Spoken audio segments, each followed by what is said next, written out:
11절부터 15절까지 말씀입니다. 사사기 2장 11절부터 15절까지 말씀입니다.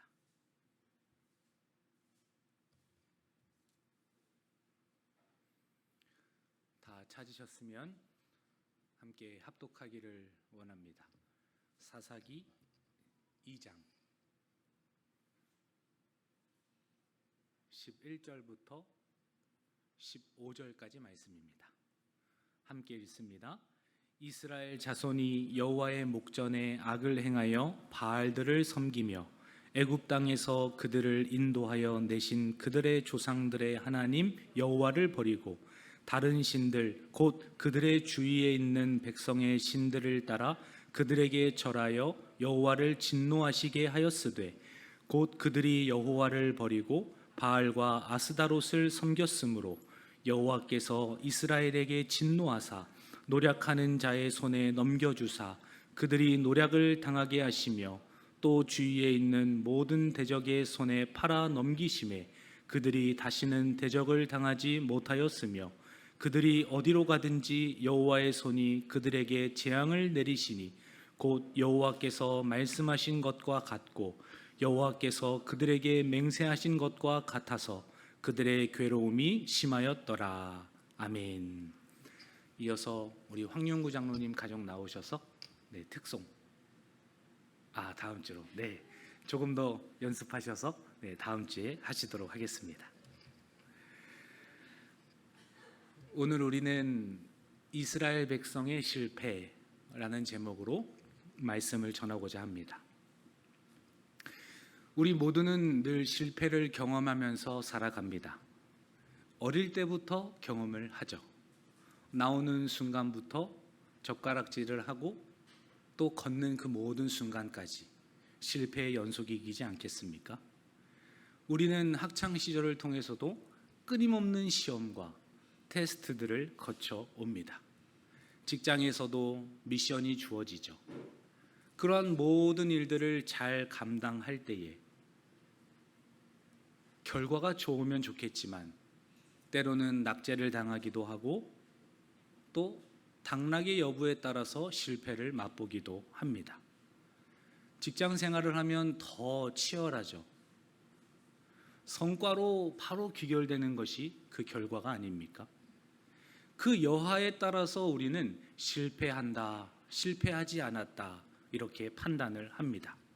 우리의 실패는 그러해요.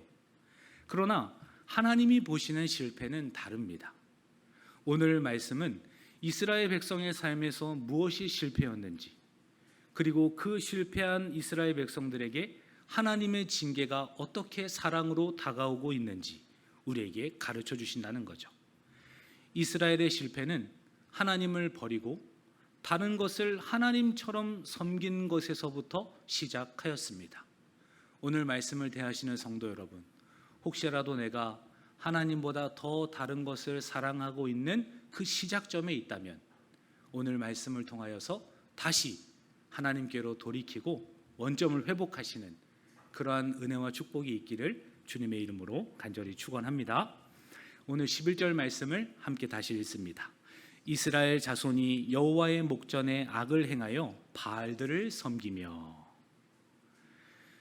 이스라엘 백성들은 선조와 조상 때부터 하나님께서 얼마나 큰 은혜와 기적을 베풀어 주셨는지 오늘 본문에 등장하는 사사시대 때 이스라엘 백성들은 잘 알고 있었어요. 얼마 전까지 여호수아가 살아있었고 그 여호수아가 죽자마자 이 사사기 2장에서 이스라엘 백성들이 하나님을 버리고 우상을 섬겼다라고 우리에게 가르쳐 주지 않습니까? 하나님 앞에서 그분이 어떠한 분인지, 어떠한 은혜를 베풀어 주시고 우리의 삶에 개입하셨는지 알매도 불구하고 그 하나님을 멀리하기로, 그 하나님을 버리기로 선택했던 이스라엘 백성들의 모습을 보게 됩니다. 이것은 단순히 하나님 앞에서 악을 행한 것이 아니에요. 하나님을 믿는다고 말하면서 바알 신에게 절하고 단순히 겸하여서 섬겼던 것이 아닙니다. 이것은 하나님 앞에서 언약의 파기였고 반역이었고 전부라고 생각하는 우리를 향한 하나님의 사랑에 대한 모욕이었다, 모독이었다라는 거죠. 하나님께서는 이스라엘 백성들에게 출애굽을 시키시면서 말씀하셨어요. 너는 다른 신에게 절하지 말라. 여호와는 질투라 이름하는 질투의 하나님임이라. 하나님께서는 이스라엘 백성들에게 십계명을 주시고 내가 무엇을 싫어하고 원하는지, 너희들이 나의 백성으로서 어떻게 살아가야 하는지를 이미 가르쳐 주셨습니다. 그 모든 것을 알면서도 여호와 앞에서 악을 행하고 우상 숭배를 하였던 이스라엘 백성을 보게 하신다라는 거예요. 실패의 시작이 어디 있는가? 바로 오늘 본문에서는 하나님을 떠나는 것, 그것이 실패의 시작이었음을 가르쳐 줍니다. 목전에서라는 이 말은 하나님 앞에서라는 의미입니다. 하나님 앞에서 이제는 죄를 마음껏 짓고 전혀 죄책감을 느끼지도 않고 하나님이 아닌 다른 것에 절을 한다 할지라도 전혀 양심의 가책을 느끼지 않는 그 지점까지 이미 이스라엘 백성들이 와 버린 것이죠. 왜 이스라엘 백성들은 여호와 하나님을 두고 바알을 섬겼을까요? 이어서 성경 구절에서는 주변에 있는 가나안 땅의 많은 사람들과 이미 장악하고 있었던 신들, 이 주변의 환경 때문에 이스라엘 백성들이 그러하였다라고 평가를 하고 있죠. 주변의 문화와 주변의 압력들과 오히려 하나님보다 다른 신을 더 많이 섬기고 있는 주변의 사람들을 보니 하나님을 떠나고 다른 우상을 섬기고 절하는 것에 대하여서 이제는 별로 거리낌이 없어하는 그러한 모습들을 보여주고 있다라는 겁니다. 오히려 다산의 신 아스다롯, 풍요의 신 바알을 섬기면서 풍요롭게 살기를 원하고 오히려 성적으로 타락한 그러한 상황을 바라보면서도 전혀 거리낌 없이 똑같이 살았던 이스라엘 백성들을 보게 하신다라는 거예요. 우리 주변을 보면은 내가 지금 어떤 사람인지 알 수 있습니다. 이스라엘 백성들도 가나안 땅에 있었던 수많은 이방신들이 주변에 있었기 때문에 바알신을 섬기고 아스다롯을 섬겼다라고 이야기하죠. 우리의 삶 속에서도 주변에 누가 있는가? 내가 그 주변 사람들과 어떠한 말과 행동들과 관심사를 나누고 있는가? 이거에 따라서 우리들도 오늘날 하나님을 섬기고 있는지 또 시대적인 그러한 사상과 사조를 따라가면서 살아가고 있는지 분별하고 판단할 수가 있다라는 겁니다. 말이 통하는 사람과 친하게 지내게 되죠. 관심사와 공통 분모가 있어야지만 그 관계가 오랫도록 유지되지 않겠습니까? 우리 성도님들은 주로 무슨 대화를 하세요? 평일에 6일 동안 다른 넌 크리스찬들과 또 주변의 이웃들과 친구들을 만나면서 어떠한 대화들을 주로 내가 하고 있는가? 거기에 귀를 기울이고 동참하고 있는가? 이거에 따라서 우리의 상태, 우리의 수준을 가늠할 수 있다라는 겁니다.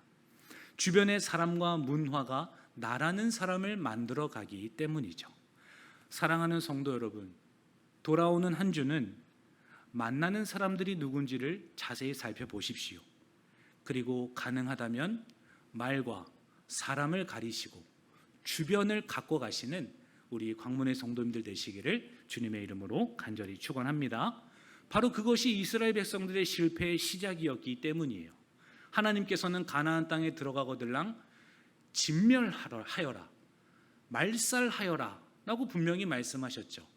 그러나 그들의 문화가 보기 좋고 그들의 집안과 모든 행하는 행동들을 보니 마음에 들었던 겁니다. 그러다 보니 타협하고 같이 혼합주의가 되고 거기서 나름대로 신앙생활을 하려고 했었던 그러한 몸부림들을 우리가 보지 않습니까? 하나님께서는 그 이방신들에게 절하는 이스라엘 백성들을 향하여서 진노하였다. 주변의 분위기에 휘둘리고 주변에 악한 사람들로 가득 채웠던 이스라엘 백성들을 진노하였다라고 말씀하시죠. 우리 12절 말씀도 이어서 함께 읽습니다. 애굽 땅에서 그들을 인도하여 내신 그들의 조상들의 하나님 여호와를 버리고 다른 신들 곧 그들의 주위에 있는 백성의 신들을 따라 그들에게 절하여 여호와를 진노하시게 하였으되. 아멘. 여기서 그들에게 절하여서 여호와가 진노하셨다라고 말합니다. 여기서 절하다라는 단어의 의미는 엎드리다, 존경하다, 복종하다, 이러한 의미가 있어요. 그 이방 신들에게 마음을 빼앗기고 그것이 전부인 것처럼 생각하고 거기에 오히려 엎드리고 절하고 복을 빌고 복종하는 그러한 단계까지 갔던 상황을 우리 가운데 보여주죠. 이 하나님을 버렸다는 것, 이것은 하나님을 배신한 행위이죠. 주위의 백성들의 그 세속화된 문화, 크리스찬이면서도 이 자본주의 사회에 살아가고 있는 어쩔 수 없는 현실 속에서 선택하는 수많은 일들, 그러한 세속화의 상징이 바로 하나님을 버리고 배신한 행위, 그 주위 백성들의 신들을 쫓아갔던 그 가나안 백성들과 이스라엘 백성들의 그러한 모습이 아닙니까? 하나님께서는 모세를 통하여서 가르쳐 주셨어요. 너희들이 새로운 땅에 가게 되면은 조심해야 할 것이 있다. 우리 함께 말씀을 찾아보기를 원합니다. 신명기 6장 12절입니다. 신명기 6장 12절입니다.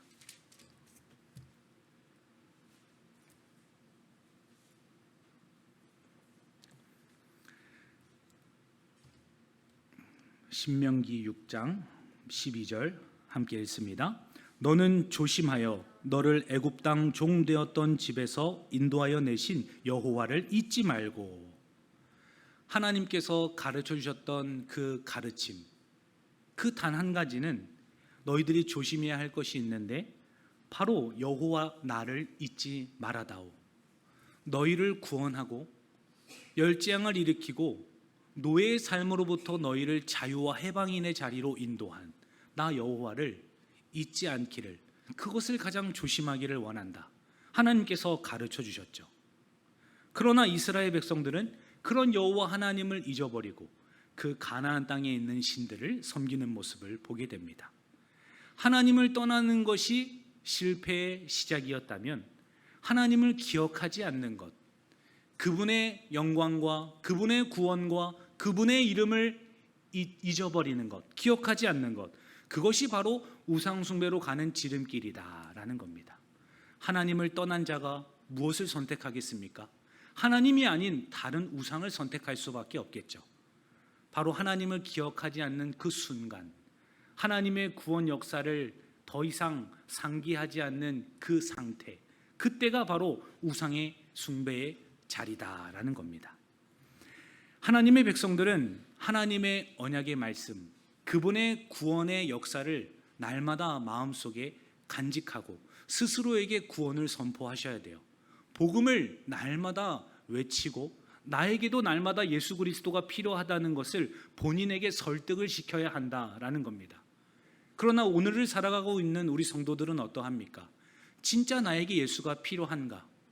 오늘도 예수만이 진정한 나의 길이자 생명이자 유일한 그러한 통로인가? 이것을 우리가 날마다 스스로에게 설득을 하고 있고 선포하고 있느냐라는 것입니다. 이것을 기억하지 않는 이상 이 시대적 사조와 풍조에 우리는 휩쓸릴 수밖에 없고 우상을 숭배하고 선택하는 이스라엘 백성의 모습과 같이 살 수밖에 없다라는 겁니다. 사도 바울도 고린도전서 10장 14절 말씀에서 그런즉 내 사랑하는 자들아 우상 숭배하는 일을 피하라. 하나님을 기억하면서 우상 숭배하는 것을 피하는 것, 그것이 하나님의 백성들이 살아가야 할 삶의 방향인 것을 가르쳐주고 있죠. 오늘을 살아가고 있는 우리 시대에도 주변에 백성의 신이 너무나 많습니다. 유일신을 믿고 있는 그러한 크리스찬들 주변에 오늘날에도 주변 백성들이 믿고 있는 신들이 너무나도 많다라는 거예요. 절하다라는 표현이 엎드리다, 존경하다, 복종하다 이런 의미가 담겨 있었잖아요. 우리는 누구에게 마음을 뺏기고 어디에 전념하고 있으며 또 거기에 복종하고 경외함을 표현하고 있느냐라는 거죠. 오늘날에 가장 우리의 마음속 깊은 곳에 자리 잡은 그러한 내용들이 무엇입니까? 돈이 없으면 끝이다.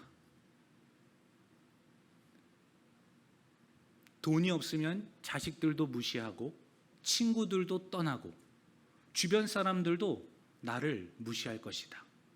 그런 뿌리 깊은 마음들, 돈이 우상으로 자리 잡고 그 어떤 가치보다도 우위에 있는 그러한 모습들이 우리 안에 있지는 않습니까? 성공하지 못하면 나고자야. 내가 여기서 미끄러지면 나는 실패한 사람이야. 그런 모진 말들로 나를 채찍질하고 마치 그렇게 해야지만 내가 성공하고 있는 사람인 것처럼 여기는 그러한 우리의 마음들이 있지는 않습니까? 아무도 나를 알아주지 않아. 나는 이 세상에 쓸모없는 사람 같아. 내가 도대체 왜 태어난 것일까? 이렇게 쓸모없는 내가 무엇을 할 수 있을까? 이러한 패배주의에 빼앗긴 마음들 또한 인정받고 싶으나 인정 욕구는 있으나 전혀 해소되지 않는 이러한 마음들. 더 나아가서는 내 삶의 주인은 나야. 내가 기준이고 내가 좋아야 하고 내가 선택하는 것이 옳은 것이야 라고 이야기하면서 하나님의 자리에 다른 우상을 두지 않고 오히려 그 자리에 나를 가져다 두는 그러한 연약한 모습으로 우리는 오늘날 이 시대에도 살아가고 있지는 않는가라는 거죠. 주님께서는 두 신을 섬길 수 없다. 너희가 하나님을 섬길 때에 겸하여 섬길 수 없다. 분명히 말씀하셨죠. 마태복음 6장 24절 말씀입니다. 너희가 하나님과 재물을 겸하여 섬기지 못하느니라. 하나님께서는 겸하여서 나를 섬기는 것이 아니라 내가 가장 우선순위가 되기를 원한다. 주님께서는 말씀하셨죠. 그러한 하나님을 잊어버리고 더 이상 그분의 말씀을 기억하지 않고 이스라엘 백성들은 누구를 섬깁니까? 여호와를 버리고 바알과 아스다롯을 섬겼으므로 라고 이야기하죠. 우리 13절 말씀도 이어서 함께 읽습니다. 곧 그들이 여호와를 버리고 바알과 여기서 아스다롯이라는 신은 쾌락과 다산의 여신을 의미합니다. 이때 당시에 쾌락을 쫓아가는 것이 인생의 전부인 것처럼 생각을 하고 또 많은 자녀를 낳아야지만 복을 받았다는 그러한 생각, 시대적인 사조의 마음을 빼앗겼던 사람들이 이스라엘 백성들이죠. 바알은 또 풍요의 신을 대표하는 자 아닙니까? 바알에게 그렇게 빌고 절해야지만 진정한 복과 풍요함을 가져다 줄 수 있다는 그런 믿음으로 살아갔던 이스라엘 백성들을 보게 하신다라는 거예요. 이것은 오늘날로 이야기하자면 쾌락주의일 수도 있고 탐욕일 수도 있으며 영적인 음행을 하는 그런 본질적으로 하나님을 거스르는 삶, 성경에서 가르치고 있지 않은 전혀 다른 삶을 살아가는 그러한 성도들을 의미하고 있다라는 겁니다. 하나님을 기억하지 않는 자리부터 우상 숭배가 자리 잡게 되어 있죠. 그리고 그 우상 숭배는 욕망으로부터 생겨난다는 것을 우리는 알게 됩니다. 겉으로는 신을 섬기는 것 같아요. 하나님을 섬기고 바알신을 섬기고 아스다롯을 섬기고 모든 것 5만 가지를 다 섬기는 것 같습니다. 그러나 실제로는 자신을 섬기고 있는 것이 아닙니까? 하나님을 사용해서 내가 잘 되기를 원하고 다른 어떤 수단들을 활용해서 나의 목적을 이루고자 하는 우리의 그런 연약함들을 반영하고 있다라는 거죠. 오늘날 바알과 아스다롯은 우리에게 여전히 존재하고 있습니다. 오늘날의 가장 큰 두드러지는 그런 문제점들이 젊은 사람들이 소비 패턴이라든지 이 소비 습관들, 이런 것들이 예전에 비해서 눈에 띄게 확연하게 과소비가 이루어지고 있다라고 말하지 않습니까? 각 가정마다 빚이 없는 집안이 없고, 해외여행을 안 가는 집안들이 없고, 호텔이라든지 그러한 소비 패턴에 있어서 예전과는 많이 다른 양상을 띠고 있다라는 거예요. 왜 그러해요? SNS를 보면은 친구들은 이번 여름 휴가 때 해외를 다녀왔다네요. 또 카톡이나 인스타를 보면은 엄청나게 좋은 곳에서 가족이 무언가를 했어요. 이렇게 우리들에게 다가오는 매체들, 이런 SNS를 보자 이 상대적인 박탈감, 뭔가 비교당하는 삶을 살고 있는 것 같은 그러한 비교하는 마음들, 이런 것들이 오히려 과소비를 부추기고, 우리가 그렇게 해야지만 잘 살고 있는 것처럼, 그렇게 해야지만 잘 양육하고 있는 것처럼 착각하게 만드는 그러한 소비 패턴과 주의가 오늘날 우리에게 있지는 않는가라는 거죠. 성적인 쾌락은 어떠합니까? 요즘은 아이돌의 복장을 보게 되면은 예전에 비해서 많이 수위가 높아진 것 같아요. 어쩔 때 보면은 보기가 민망할 정도의 복장들을 하고 있죠. 예전에 비해서는 방송 수위도 되게 높아졌습니다. 말도 함부로 해도 되고 욕설을 사용해도 그것이 그대로 방영이 되죠. 길을 지나가 보십시오. 왜 이렇게 퇴폐업소가 많은지, 오늘날의 그 쾌락이라는 것이 가장 큰 마치 목표인 것처럼 오늘날의 시대가 주변에도 그렇게 있지 않습니까? 우리 교회도 나름 번화가인 것 같아요. 새벽마다 팔짱 끼고 다니시는 분들이 꽤 있어요. 부부 같지는 않으세요. 지그시 나이가 많으신데 찜질방에서도 올라오시고 옆 동네에서도 걸어오시고 그러시더라고요. 부부가 아닙니다. 근데 나이가 있으세요. 불륜인 거죠. 자기 오빠 이러면서 다니세요. 그런 모습들을 우리 아이들이 어릴 때부터 영상을 통해, 주변 사람들을 통해 많이 노출이 되고 있지 않아요? 그러한 모습들을 통하여서 우리의 생각들과 우리의 신앙과 믿음들이 옅어지고 흐려지는 그러한 효과들을 가져온다라는 거예요. 오히려 조물주보다 피조물을 더 사랑하고 그것이 마치 맞는 것처럼 생각하는 우리의 실제적인 삶의 모습들이 있다라는 거예요. 겉으로는 하나님을 섬긴다 이야기하면서 오히려 내 마음 가운데에는 시대를 쫓아가려고 하는, 시대가 하고 있는 것들을 못하면 마치 내가 실패한 것처럼 여기는 그러한 마음들로 우리는 지금도 여전히 살아가고 있다라는 것이죠. 사랑하는 성도 여러분, 하나님께서는 우리가 가진 것이 있든 없든, 자녀를 많이 낳든 낳지 못하였든, 그 어떤 상황 속에 있든지 간에 우리를 있는 모습 그대로 사랑하시는 분이세요.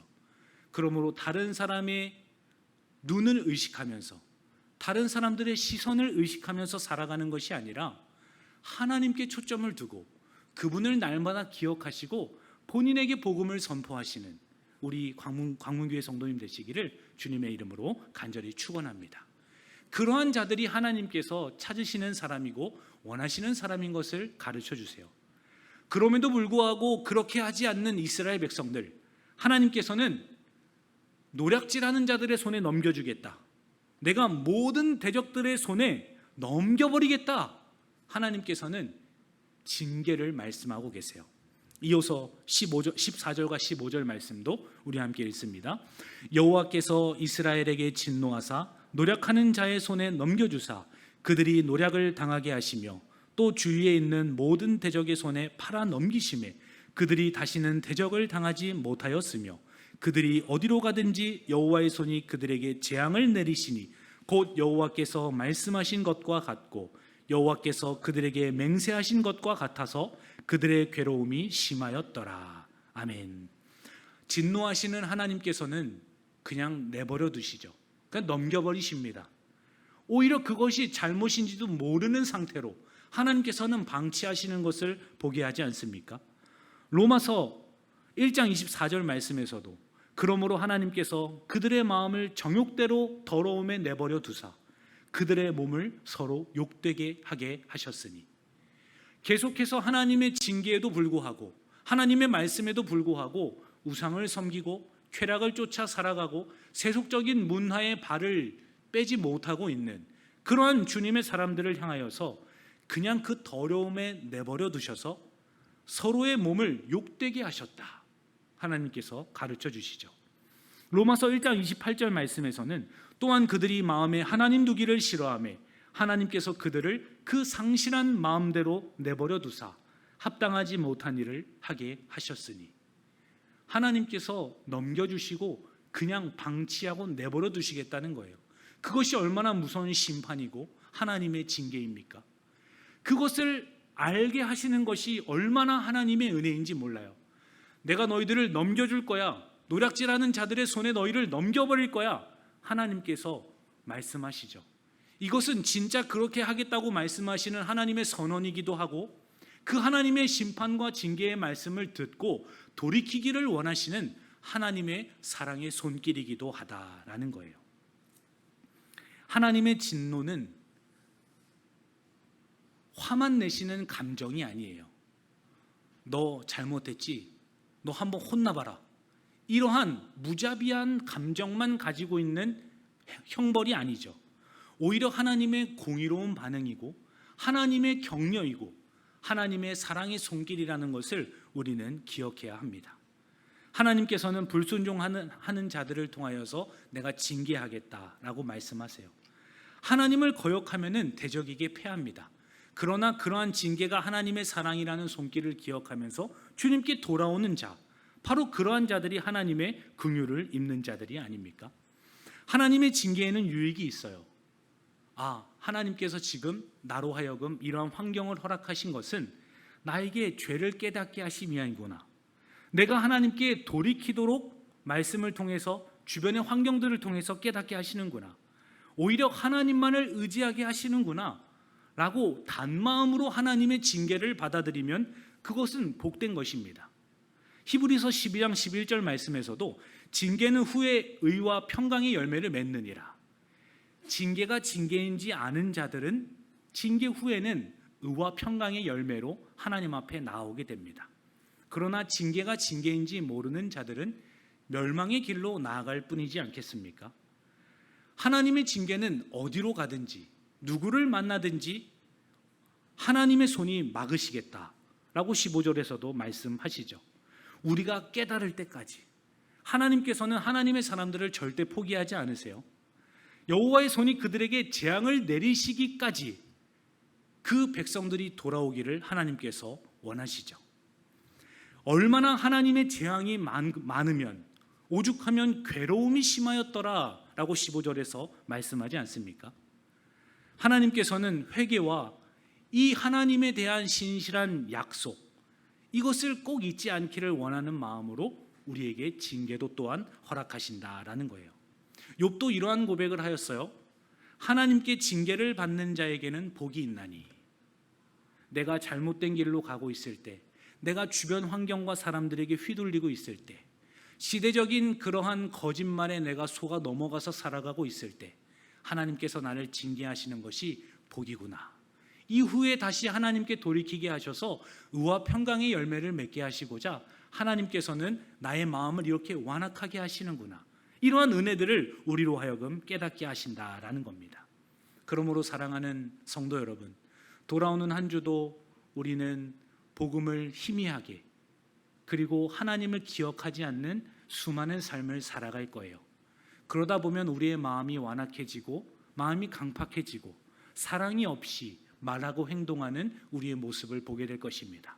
그럼 그때가 바로 하나님께서 나에게 징계를 주셨구나, 상한 마음 그대로 내버려 두시는 하나님의 전조 증상이구나, 이것을 깨달으시고 즉시 하나님 앞에 돌이키시고 삶을 바로 잡으시는 우리 광문교회 성도님들 되시기를 주님의 이름으로 간절히 축원합니다.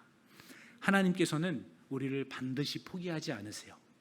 그러므로 나를 붙들고 계시기 때문에 징계하고 계시다. 우상의 자리에서 하나님으로 다시 돌이키게 하시기 위하여서 나를 빚어가신다. 이러한 생각으로 하나님을 더 사랑하시고 그분을 가까이 하시는 우리 성도님들 되시기를 주님의 이름으로 간절히 축원합니다. 하나님 아버지 감사합니다. 오늘 말씀을 통하여서 이스라엘 백성들이 왜 실패하였는지 함께 보았습니다. 하나님을 떠나는 것, 하나님을 기억하지 않는 바로 그 순간이 실패의 시작이요 우상 숭배의 자리임을 깨달았습니다.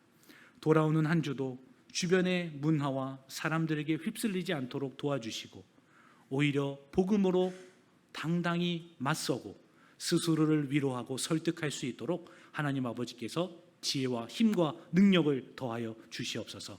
감사드리며 살아계신 예수님의 이름으로 기도합니다. 아멘. 우리 4시까지 소그룹 모임 진행하도록 하겠습니다.